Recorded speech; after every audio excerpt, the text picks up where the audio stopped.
Assalamualaikum warahmatullahi wabarakatuh. Halo, nama saya Tasnia. Istiqomah di sini saya akan menerangkan tentang pembelajaran PAI berdiferensiasi. Oke, tanpa perlu lama-lama lagi, mari kita membahas tentang pembelajaran PAI berdiferensiasi. Baik, mari kita perinci lagi tentang pembelajaran diferensiasi. Pembelajaran diferensiasi adalah pendekatan pengajaran yang menyesuaikan metode dan materi pembelajaran agar sesuai dengan kebutuhan, minat, dan kemampuan belajar masing-masing murid. Tujuannya adalah untuk memastikan bahwa setiap murid mendapat kesempatan untuk belajar dan berkembang sesuai dengan potensinya. Komponen pembelajaran diferensiasi. 1. Konten apa yang diajarkan. Penyesuaian materi, guru bisa menyediakan berbagai jenis materi. Misalnya, untuk topik ekosistem, ada yang bisa membaca artikel ilmiah, ada yang bisa menonton video dokumenter, dan ada yang bisa melihat infografis atau gambar. Pemilihan tingkat kesulitan. Guru bisa menyediakan materi dengan tingkat kesulitan yang berbeda. Murid yang sudah mahir bisa diberi materi yang lebih kompleks, sementara yang masih butuh dasar bisa memulai dengan materi yang lebih sederhana. 2. Proses bagaimana pembelajaran berlangsung.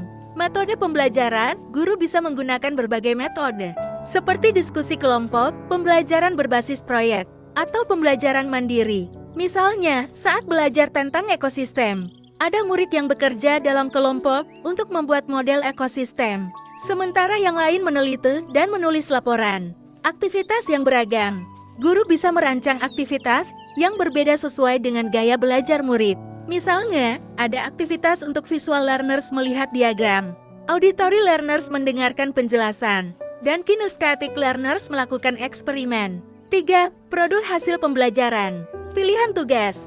Guru bisa memberikan pilihan kepada murid tentang bagaimana mereka ingin menunjukkan pemahaman mereka. Misalnya, untuk tugas akhir tentang ekosistem, murid bisa memilih untuk membuat poster, menulis esai, atau melakukan presentasi. Kriteria penilaian.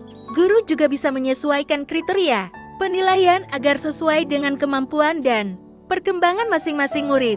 Contoh praktis, misalnya dalam sebuah pelajaran tentang ekosistem. 1. Konten.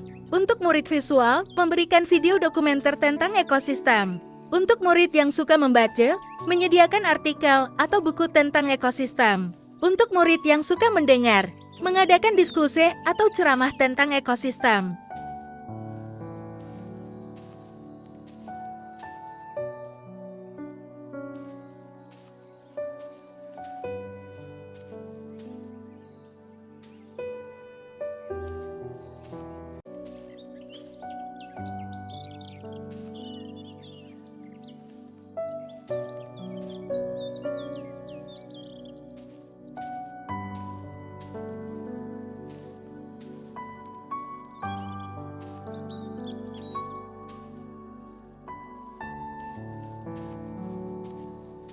Proses.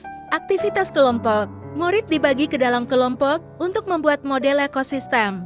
Pembelajaran mandiri. Murid bisa melakukan penelitian sendiri tentang jenis ekosistem tertentu. Diskusi kelas. Mengadakan sesi tanya jawab untuk mendiskusikan apa yang telah dipelajari. 3. Produk. Pilihan tugas. Murid bisa memilih untuk membuat poster, menulis laporan, atau melakukan presentasi tentang ekosistem yang mereka pelajari. Penilaian, guru menilai berdasarkan kreativitas, ketepatan informasi, dan cara penyampaian, dengan mempertimbangkan kemampuan masing-masing murid.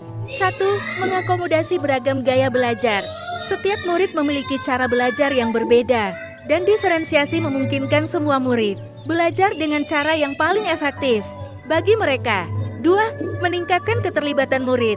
Ketika murid merasa metode pembelajaran sesuai dengan mereka cenderung lebih tertarik dan terlibat dalam proses pembelajaran. 3. Mendorong perkembangan individu. Dengan menyesuaikan tingkat kesulitan dan metode, guru dapat membantu setiap murid berkembang sesuai dengan kemampuannya masing-masing.